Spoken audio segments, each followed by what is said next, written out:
What did I get myself into this time? What's up, TREADLYFE IndyCar? That's what's up. It's time to get beyond the fence and go behind the scenes to show you what the first year in racing could be like. Welcome to the world of Formula 4.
Out here, it's about hitting every mark, carrying as much rolling speed as you can while fending off the faster car behind you. All lessons you're going to learn while doing it in a hurry, and the World Speed method is the fast track to success.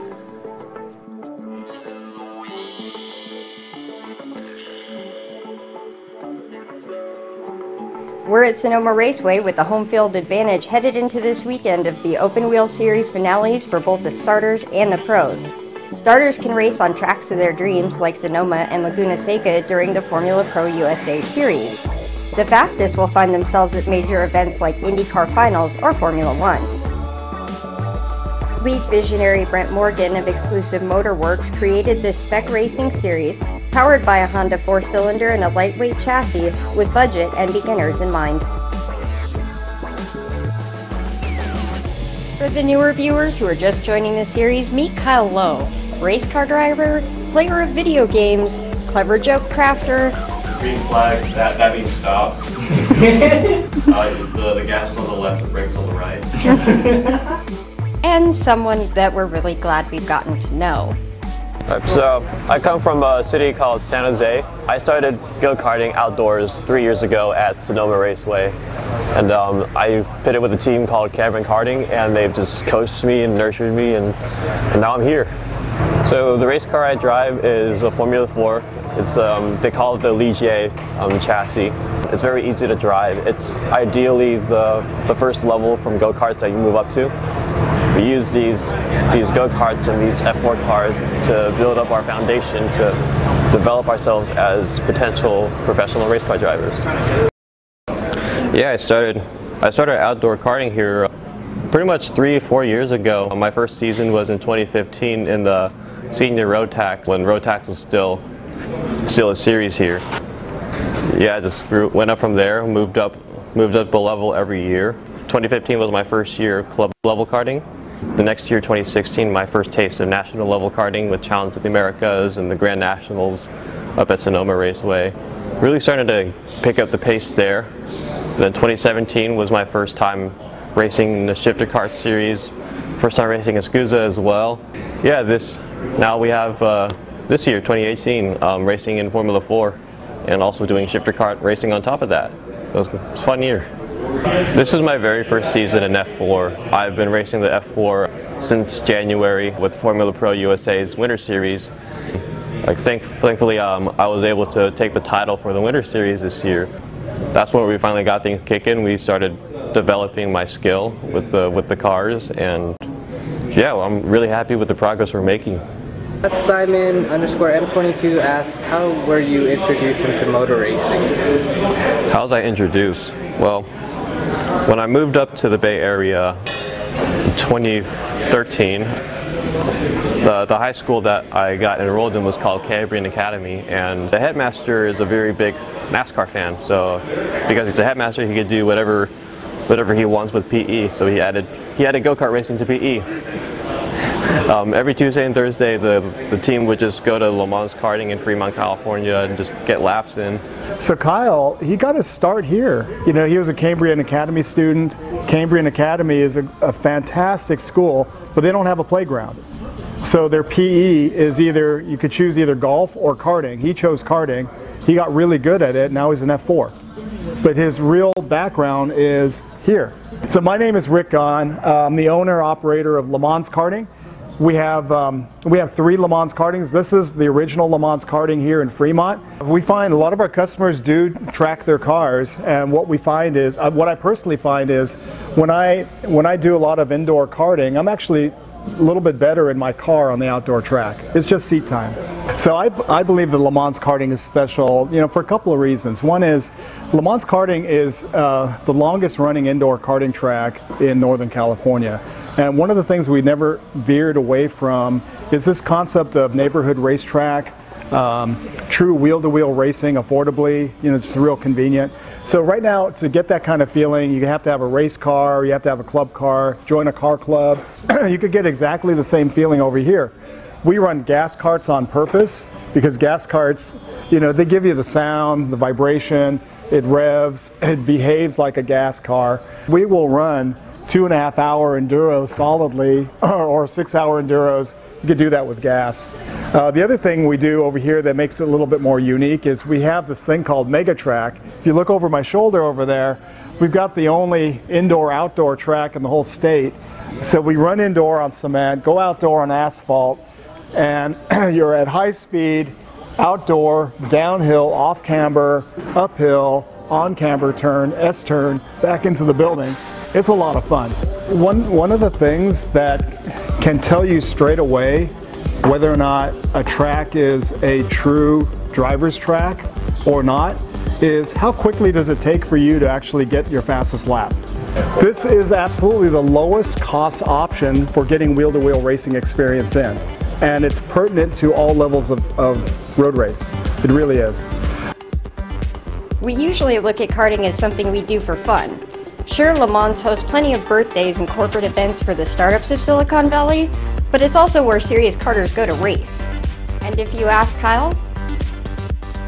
To get into racing, to get your feet in the water of everything, indoor go-kart racing is probably the best route to take, because that's how I started. I started out with indoor go-kart racing with my high school friends. The more I did it, the more competitive I became with it. Everyone else was still doing it to have fun and kind of just learn a little here and there. But I was sort of like the nerd of racing. I was always trying to figure out how to go faster. I'd bring my GoPro and put it on my helmet and see, like, okay, where can I take this corner better? Am I at the limit? And it kind of just evolved up from there to outdoor karting. Did outdoor karting for a year, and I thought, I want to go faster. Let's get another faster motor. And then we eventually moved up to shifted kart racing, where we're going through gears. And that's my ideal stepping stone platform for professional race car driving. So yeah, we're out here in the streets of Lancaster Grand Prix in Lancaster, California. Next year, we're pretty unclear with what we're going to do with go-kart racing, but for sure we're going to put a lot of focus into the Formula 4 stuff with World Speed and SSI Racing School, getting on the sim, getting some laps in there on the programs. And yeah, I'm pretty confident we could aim for a big title next year in the Formula Car Challenge. But for now, we're just going to go-kart race. How fast do you think that you might be going by the time you got a rail on the brakes to hit this turn? I'd say by the time we get hard on the brakes, by the end of that longer straight, we top out around 90 miles an hour. But that's not the fastest we've gone in the series. When we were at the Streets of Willows, we topped out at like 104 miles an hour. It was insane, but it was a lot of fun to do that race as well. How's life? I'd say it's going pretty solid. We just finished up the season. We're currently just planning on what we're going to do for 2019, despite like having to also put our focus towards this race weekend as well. I'm already sending a ton of emails to the team and to potential partners, trying to work out how we can make the next season more budget efficient. But yeah, it's been going pretty good. And so what does a race car driver spend the most time doing in their off season? Emails. Email. Emails and simulator time.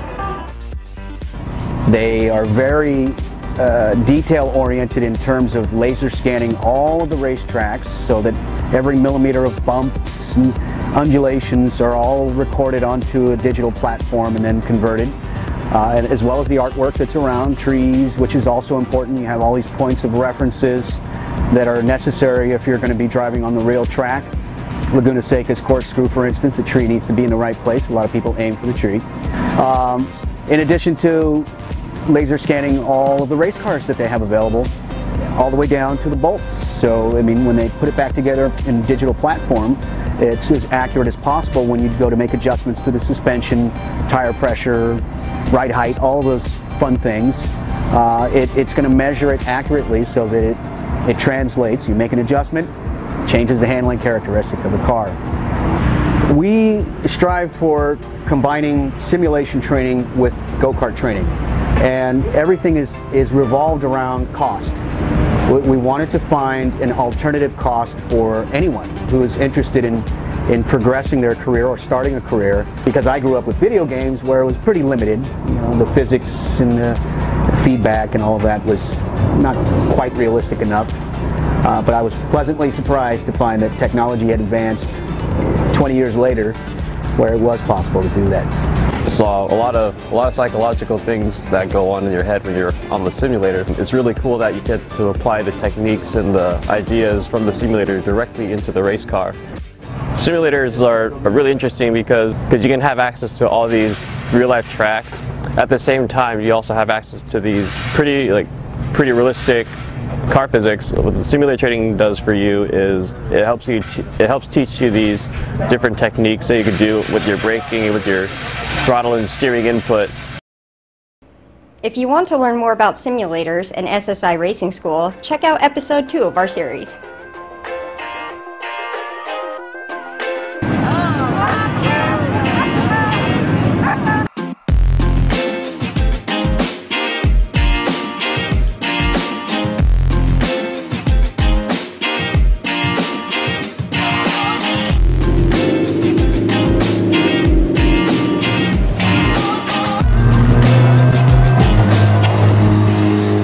All this got started with an Instagram DM, believe it or not. I remember our first day at Formula 4 was flooded and my camera lens gave up focusing past condensation in about 2 hours in. I didn't care so much that I was soaking from head to toe because I was too amused by everything that I was seeing. And this is the first round actually here at Thunderhill, rounds 1 and 2. Yeah, it's going to be fun, especially with this kind of weather. I'm like shivering right now.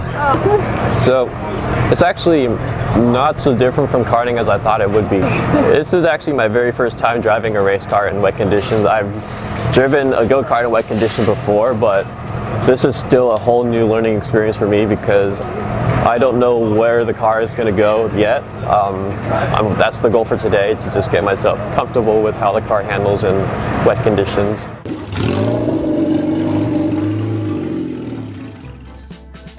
We made it to Buttonwillow for rounds 3 and 4. More focus onto driver training. So the last session was our qualifier session for Formula Pro USA round 3. So we usually set our goals after our first session of the day because we identify the most significant disadvantage that I have as a driver. We just based the goals off of how I'm driving the track, and today the goal was that I wasn't hitting my marks, so we had to work on that all day and finally got it down during the qualifier, so I'm happy with that. This whole weekend is intended to be an educational weekend for both the drivers and the team. On your very first race, obviously, your competitors are going to have so much more experience under their belt because they've been racing for years and years and years. Like with the situation I'm in, this is my very first year racing in a car. Yeah, I started out 5 seconds off the pace of a really competitive driver. Sometimes I'm still 5 seconds off the pace, but I think I've knocked out quite a bit of time this weekend. Figured out some really basic things that just played key roles into my developments.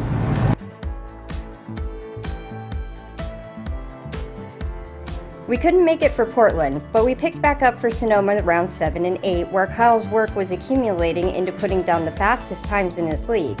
creeping up on competitors who kept a steady pace ahead of him just a few months before. So yesterday was our Q1 session. I ran like a minute 40.7. And that was the fastest time in my class, so I was really happy to see the progress there. We made up 3 seconds in one session, so that's awesome. This morning was Q2, our second qualifier session. I made up another second, so I did a 39.8. But unfortunately, my rival pitched me by 1/10 of a second on the final lap. It's going to be a close race for sure, so looking forward to it. We have our first race of the weekend coming up, Formula Pro USA Round 7. It's gonna be a tricky race because the Sonoma is a really technical track. It's really hard to drive consistently at that sort of place. There's so many technical corners, but our lap times are close. It's just a matter of who can drive more consistently. Hopefully I can get the jump on Ryan on the race start and yeah, just move up from there. This would lead us to rounds 9 and 10 at August at Laguna Seca, where Kyle encountered the next challenge to tackle. Yeah, it was a really fun race to just race at Laguna Seca. The track obviously has a lot of history behind it. It's definitely a lot of fun to drive on the track and take all these famous corners.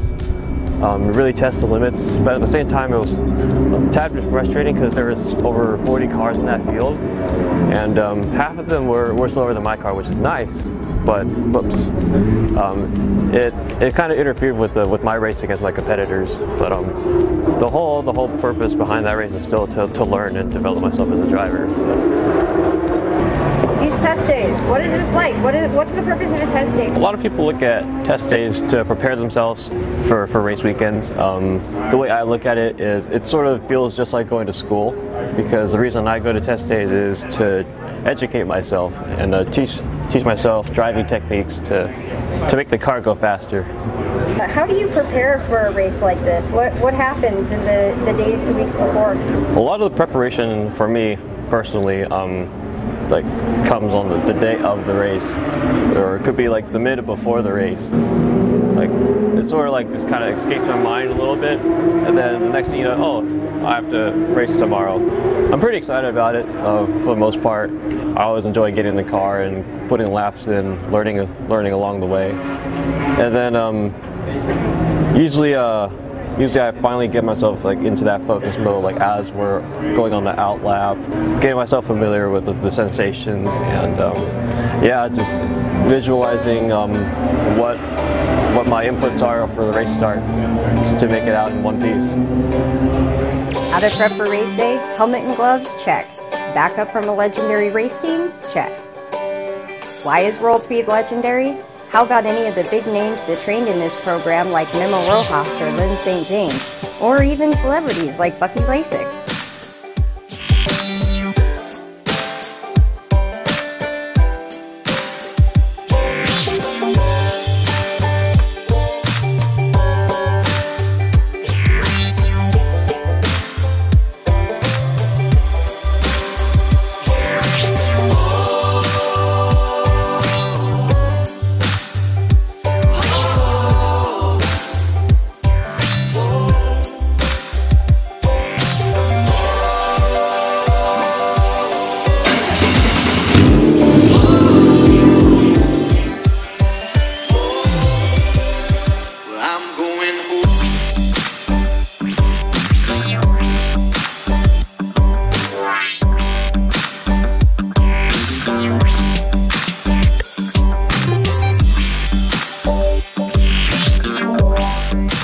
So all of World Speed's training methods occur like at a race event or at a test day, so we have to get the real thing and get out there and drive. Oftentimes we'll watch video of me driving, or we'll look at the data and identify, okay, like we're going to compare your lap time with another driver's lap time, and then we're going to look at the brake traces and throttle input. They go into like a lot of tiny details, but there's always going to be one goal that we have to meet towards the end of the day. Number one focus is on the driver.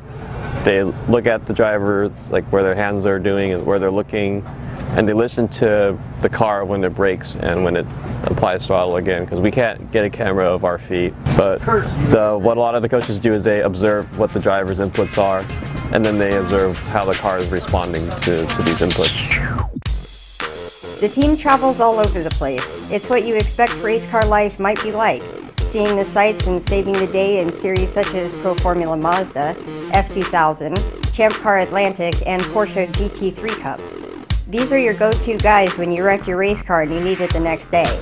They're your shade in the blazing hot grid, they're your mentors, your cheering section, and they have cupcakes. Not all heroes wear capes. This sort of stuff isn't easy, and yeah, I just have a lot of respect for all the racing teams out there that put in a lot of hard work for the drivers. It's this incredible skill that the team has to get the drivers out there. Even if they get a bad wreck on the first day, their weekend isn't over even if the car's completely torn up. The team's going to find a way to get it back together, whether it's replace it with another car or fix it. Just like anything in racing, the support business is competitive. What does World Speed have that others don't? They have the coolest cats at the track. It's the people here that are making it happen. Much like any other race weekend in the series, there's a practice, 2 qualifiers, and 2 races. In round 11, kept a steady pace for a second place finish. It's the day of the IndyCar Finals, and the F4 League is paired with the Formula Car Challenge, meaning a field of faster cars with more grip that makes some exciting traffic. I'll just let you see it from Kyle's perspective.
I had to literally run from turn 5 to victory lane to catch the shenanigans at one podium before we were off to another where Kyle was called as vice champion for the 2018 series.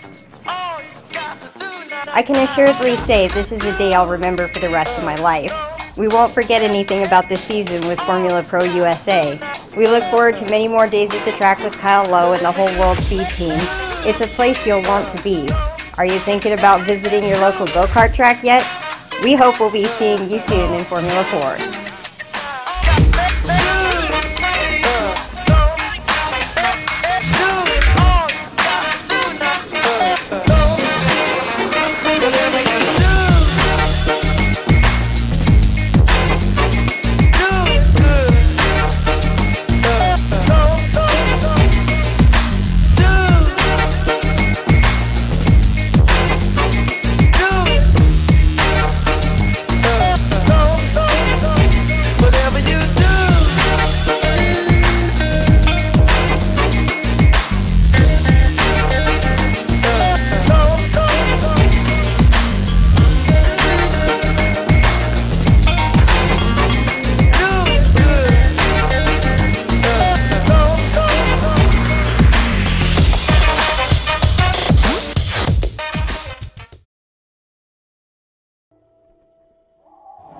this is already a dream come true.